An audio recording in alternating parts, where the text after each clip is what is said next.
राम राम जी सारा ने OYO hotel ने लेकर लगातार जो है कुछ ना कुछ मामला सामने आता रहा है। तो ये भी फिलहाल महिला आयोग की जो अध्यक्ष है ना रेणु भाटिया, उनका एक विवादित बयान सामने आया है। उन्होंने कहा कि जो महिलाएं हैं वो ओयो होटल में जाओ वो आरतीकरण तो नहीं जानती होगी, यानी कि उनके साथ कुछ गलत भी हो सकता है, ये उनका कहना है। तो उसने लेकर अलग अलग लोगों की जो है प्रतिक्रिया सामने आ रही है। फिलहाल हमारे साथ सविता आर्या मौजूद है, नारी तो नारायणी उत्थान समिति के अध्यक्ष हैं। तो इनसे बातचीत करें, क्योंकि देखो ये महिलाओं के लिए लगातार कार्य करती रहती है, तो ये अच्छे से बता पाएंगे क्या कुछ मामला है। जी पहले तो राम राम। राम राम जी। जी आपने बयान सुना होगा जो रेणु भाटिया जी ने बयान दिया है, उसके बारे में आपकी क्या प्रतिक्रिया है? देखो, ये सिर्फ विपक्षी लोग हैं जो ये बोलते हैं कि ये विवादित बयान है। ये विवादित बयान नहीं है, ये आज के समाज की सच्चाई है। आज समाज में जो चल रहा है, जो हो रहा है, वो उन्होंने अपना बयान दिया है। वो एक जागरूकता अभियान के दौरान कैथल में गई थी और एक कॉलेज में उन्होंने ये लड़कियों को समझाने के लिए उनको ये बताया है कि भाई हमारे पास जो केस आते हैं, उन्होंने ये कहा क्योंकि केस महिला आयोग के पास जाते हैं थानों से केस भी हमारी, जब उनकी सुनवाई नहीं होती तो महिला आयोग में पहुंचते हैं। तो उनको जब पता लगता है तो उन्होंने वही चीज़ बयान करी है कि भाई लड़कियां जो है होटलों में पार्टियां मनाने दोस्तों के साथ जाती हैं, उनको पता होता है कि भाई वहाँ पे उनके साथ कोई भी अनहोनी हो सकती है। उसके लिए उन्होंने जागरूकता के लिए उन लड़कियों को जागरूक करने के लिए ये बयान दिया था। लेकिन कुछ विपक्षी उसका विरोध कर रहे हैं कि भाई एक महिला आयोग की अध्यक्ष होने के नाते उन्होंने ये बयान नहीं देना चाहिए था। लेकिन मैं ये कहती हूँ कि उन्होंने ये जो बयान दिया, इन्हें बहुत अच्छी बात है। उन्होंने समाज को आईना दिखाया है और लड़कियों को समझाया है। मैं इसके का समर्थन करती हूँ कि इन्होंने ये, क्योंकि जो केस हमारे पास भी जो केस आते हैं तो उसमें ज़्यादातर यही होता है कि भी जो लड़कियाँ कॉलेजों से, जैसे उसके माता पिता को भी नहीं पता होता, कई तो स्कूल और कॉलेजों से भी लड़कियां जो है होटलों में जाती हैं। तो ये उनका बयान, इसका मैं समर्थन करती हूँ। इसमें कोई वो नहीं है कि उन्होंने ये बयान क्यों दिया। या आप समर्थन करो, लेकिन महिलाएं तो स्वतंत्र है ना। देखो आप किस आधार पे ये चीज़ कह रहे हो कि हाँ ठीक बयान उन्होंने दिया है? जो क्राइम बढ़ रहा है आज के दिन, हमारे पास भी बहुत केस आते हैं। जैसे पीछे हमने देखा था कि भाई 3 साल का जब हमने आंकड़ा निकलवाया, जब मेरे पास ज़्यादा केस आए जिसमें मुझे पता लगा कि भाई बहुत सी महिलाएं हैं जो झूठे आरोप लगाती हैं, या लड़कियां जो वो लड़कों के ऊपर पहले दोस्ती में या प्यार में आ जाती हैं बच्चों के, और उसके बाद फिर वो उनके साथ संबंध बना लेती हैं। कई बार वो होटल में, वैसे जैसे इन्होंने कहा कि पार्टी मनाने के लिए होटल में गई, तो कई बार तो वो मर्जी से संबंध बना लेती हैं और कई बार उनके साथ अनहोनी भी हो जाती है। तो कहने का मतलब ये है कि जब ये केस हमारे पास भी इस तरह के केस आते हैं कि भाई लड़कियां फिर बाद में कहती है कि भाई कोल्ड ड्रिंक में हमारे को नशीला पदार्थ पिलाया। ऐसे ही महिलाएं कहती हैं कि भाई कोल्ड ड्रिंक में नशीला पदार्थ खिला कर हमारे साथ 2 साल रेप किया, 4 साल रेप किया, 5 साल रेप किया। इस तरीके के जो अंजाम है, जो वो इल्ज़ाम लगाती हैं महिलाएं और लड़कियां भी। तो कोई भी आज तक ये मतलब हम दरखास्त नहीं आती कि भाई हमारी मर्ज़ी से हमने संबंध बनाए और उसके बाद हमारे साथ इन्होंने ये चीज़ की। हमेशा एक ही शिकायत होती है कि भाई हमारे साथ नशीला पदार्थ खिला के हमारे साथ संबंध बनाया, उसके बाद हमारी वीडियो बनाई और वीडियो वायरल करने के लिए इन्होंने हमारे साथ बार बार में रेप किया या बार बार में हमारे को ब्लैकमेल किया। इस तरह के हर लड़की या महिला जो शिकायत देती है रेप का मुकदमा या पोक्सो का, उसमें हर लड़की का एक ही बयान होता है। मतलब इसमें कोई दूसरा नाम हो नहीं होता, उसमें यही बात लिखी जाती है कि भाई हमारे को नशीला पदार्थ खिला के फलाने होटल में गए, हमारे साथ नशीला पदार्थ खिला के ये चीज़ की। लेकिन ये सत्यता है, सत्यता को दर्शाना कोई गलत बात नहीं है। इसका बयान का समर्थन करना चाहिए, विरोध नहीं, क्योंकि किसी की भी बेटी के साथ ये अनहोनी हो सकती है। उसके लिए मैं आपको एक उदाहरण बताऊँगी कि एक इसराना का ही एक मामला था पानीपत के अंतर्गत। उसमें एक साड़ी ने अपने जीजा के ऊपर आरोप लगाया था ऐसे ही रेप का कि भाई मेरे साथ, मेरे जो जीजा है मुझे होटल में लेके गया और होटल में ले जाके उसने मेरे साथ रेप किया, नशीला पदार्थ खिला के, और उसने मेरे साथ रेप किया। पुलिस ने उसकी जांच जब की अच्छे से, जब वो जांच की तो वहाँ जाके जब सीसीटीवी फुटेज देखी गई, उससे ये पता लगा कि वो एक बार उसके साथ नहीं गई थी, वो कई बार अपने जीजा के साथ उस होटल में गई थी और अपनी मर्जी से गई थी। जब फुटेज उसमें जब सीसीटीवी फुटेज निकाली गई, उसमें ये चीज़ आई कि भाई ये अपनी मर्जी से आ रही है, कोई ज़बरदस्ती उसको वहाँ पे लेके नहीं आ जा रहा, कोई ज़बरदस्ती उसको किसी गाड़ी में घेर के नहीं लेके आई, अपनी मर्जी से आ रही है, मर्जी से संबंध बना रही है। तो वो मुकदमा कैंसिल किया था पुलिस ने, और ये चीज़ बताई थी भाई ये जो दोनों थे वो अपनी मर्जी से आते थे। तो कहने का मतलब ये है कि जब मर्जी से संबंध होते हैं, मर्जी से संबंध बनाते हैं, और उसके बाद जब किसी कारणवश उनकी बिगड़ जाती है, जैसे उसकी बहन की बिगड़ गई जीजा से, तो जब उनका तलाक की बात आई कि भाई जब बहन ने मुकदमा दर्ज करा दहेज का, तो बाद में जब वो जीजा वाली बात आई कि भाई छोटी के साथ भी ऐसे किया है, तब ये खुलासा हुआ था। तो इसी तरीके के जो कोई भी अनजानपने में लगा लो या जानबूझ कर कोई गलतियां करती हैं, तो ये केस आते हैं। मैं एक केस का और थोड़ा सा उदाहरण दूंगी। एक बार एक केस आया था कि एक अनजान व्यक्ति ने एक महिला ने एक अनजान व्यक्ति को कॉल किया, तो उसने कहा कि कौन बोल रहे हो, तो उसने कहा कि गलती से आपका नंबर मिल गया, फिर आप कौन हो। तो वो ऐसे बात करते रहे, बात करते करते उनकी बात जब बढ़ी तो उनकी यहाँ तक होगी कि भी चलो हरिद्वार चलते हैं। और उसके बाद पानीपत टोल पे वो आ गए, और जब पानीपत टोल पे उन्होंने मिलने का वो बनाया, हरिद्वार जाने का बनाया, तो उसके बाद जब वो आपस में उनकी कुछ लेन देन के ऊपर लड़ाई होगी कि उसने कहा कि मैं तेरी शिकायत दूंगी, पीछे से उसका कोई पति बन के आ गया या कोई होगी, इन्होंने गिरोह होते इस टाइप के,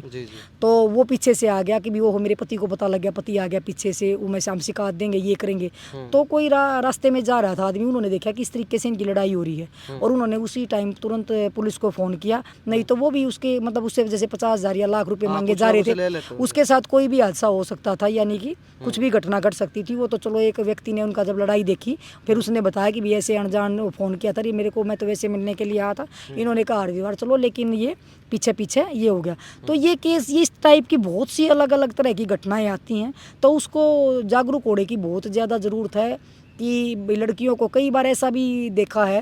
कि स्कूल की लड़कियां भी आजकल ड्रेस में होती हैं, और उसके बाद वो होटल में जाके यानी कि ड्रेस चेंज करके वो होटल में चली जाती हैं, और उसके बाद फिर ड्रेस डाल के घर चली जाती हैं, लेकिन वो नाबालिग होती हैं कि हम उसकी चीज़ को उजागर भी नहीं कर सकते। तो ये भी बहुत चीज़ें चली हुई हैं जो माता पिता को पता ही नहीं होता कि हमारी लड़की किसी लड़के से भी मिल के आई है।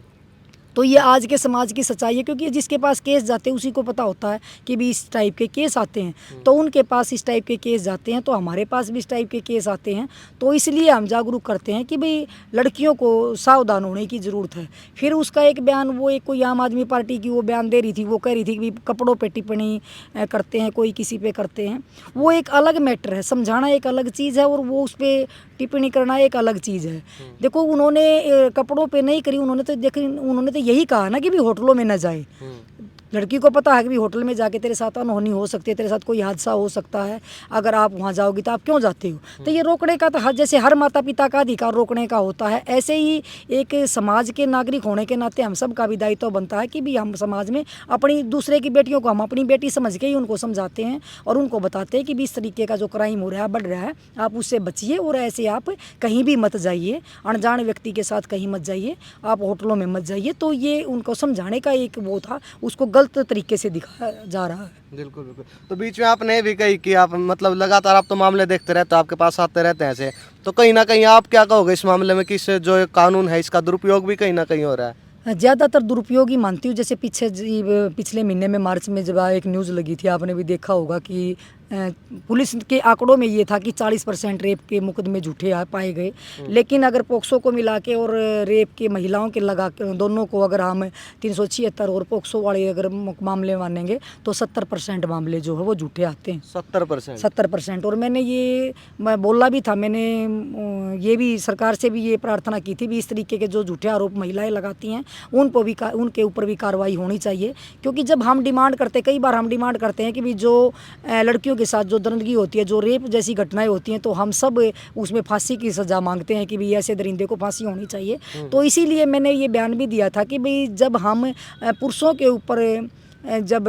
फांसी की मांग करते हैं, तो महिलाएं जब झूठे आरोप लगा के किसी को रेप में के झूठे आरोप में फंसाती हैं, तो उन महिलाओं पर भी 182 के तहत कार्रवाई होनी चाहिए। ताकि क्योंकि जब किसी के ऊपर रेप जैसी घटना या पोक्सो जब किसी पुरुष के ऊपर लगता है या 376 झूठी उसके ऊपर लगती है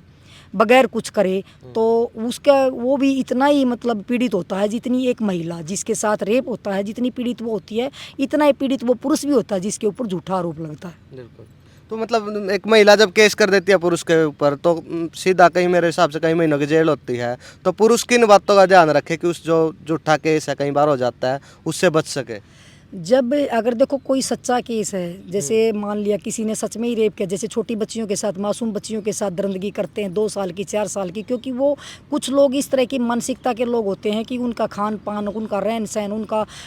मतलब नशा करने वाला व्यक्ति जो होते हैं, वो जो छोटी बच्चियों मासूम बच्चियों के साथ भी दरिंदगी करते हैं, उनके लिए हम हमेशा डिमांड करते हैं कि भी उनको फांसी की सज़ा हो। लेकिन कुछ ऐसा होता है कि कोई लिव इन में रहते हैं या कोई दोस्ती होती है, उसके बाद जब वो आरोप लगाते हैं तो उसमें ये कोर्ट भी अब ये देखने लगा कि भाई क्या इनके संबंध मर्जी के थे या इनके बगैर मर्जी के थे। जैसे लिव इन में अगर कोई लड़की रहती है तो वो अपनी मर्जी से ही रहती है, उन दोनों की उसके साथ कोई ज़बरदस्ती नहीं होती। तो लेकिन बाद में जाके फिर वो ये कहती है कि मेरे को बहला फुसला के या मेरे को नशीला पदार्थ खिला के मुझे तो ब्लैकमेल करता रहे और इतने दिन मैं इसके साथ रही। लेकिन जब वो जांच में पाया जाता है कि भाई ये दोनों जब ये साथ में रहते हैं, इकट्ठे रहते हैं, तब तो ये दोनों अच्छे होते हैं, जब तो वो परिवार से भी ऊपर का होगा, दोनों रहते हैं। और उसके बाद जब उनकी किसी कारण बिगड़ जाती है तो फिर वो मुकदमे झूठे दर्ज करवा देते हैं। तो इसमें अगर कोई पुरुष इस तरीके का झूठे आरोप में फंसाया जाता है, अगर उनके कहीं मर्जी से संबंध है या उनके संबंध ही नहीं हुए,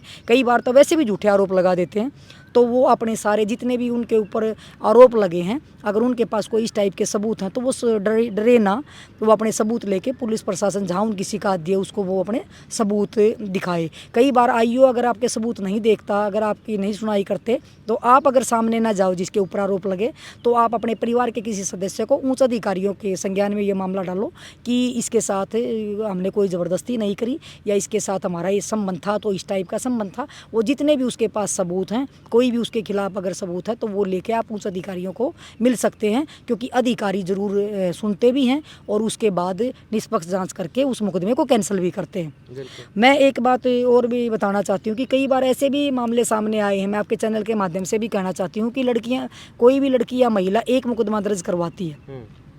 उसके बाद उसका बाद में पता लगता है कि उसने पहले भी कोई मुकदमा दर्ज करवा रखा है, उससे पहले भी कोई मुकदमा दर्ज करवा रखा है। तो इस तरीके का अगर कोई आरोप में फंसाया जाता है व्यक्ति, तो उसका वो निकाल के कि भी क्या इसने पहले भी किसी व्यक्ति के ऊपर आरोप लगाया है, वो जितनी भी वो FIR उन्होंने करवा रखी वो सारी लेके उस अधिकारियों को जरूर दिखाएं। मैंने आपके चैनल पर एक बार बहुत पहले एक इंटरव्यू दिया था, उस इंटरव्यू में भी मैंने ये सबको ये बातें बताई थी कि इस तरीके से अगर आपकी शिकायत, कई बार क्या होता है शिकायत में और FIR में भी फ़र्क होता है, कोई किसी की शिकायत दे देता जाके, मुकदमा बाद में दर्ज होता है तो पहले ही अपनी जाके वो दे सकते हैं जब अगर उसको पुलिस बुलाए तो। और एक आपके चैनल पे जब मैंने इंटरव्यू दिया था, उसको देखकर मेरे पास बहुत फ़ोन भी आए थे पीड़ित पुरुषों के।